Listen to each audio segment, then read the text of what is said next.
তো গাইস ঝুড়ি ভাজার মেকিং তো তোমাদের দেখালাম কীরকম কীভাবে বানাচ্ছে। দুই বোন, মানে বোন আজকে বেশিক্ষণ ছিল না, বোন টিউশনে চলে গেছে, আর দিদি তো কীভাবে বানাচ্ছে দেখালাম।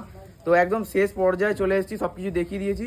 এইটা রয়েছে ঝুড়ি ভাজা, আর এইটা রয়েছে ঝুড়ি ভাজা, আর এটা রয়েছে কি কাঠি ভাজা।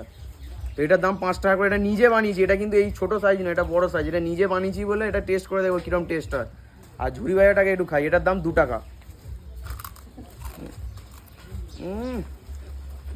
পুরো মজমচে এরকম খাস্তা ঝুড়ি ভাজা সন্ধ্যেবেলা চায়ের সাথে বসিয়ে গাঁতিয়ে 10 পিস খাওয়া যেতেই পারে।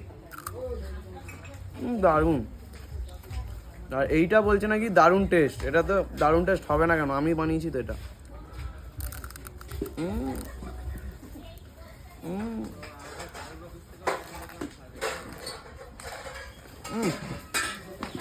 সেরা খেতে, সেরা।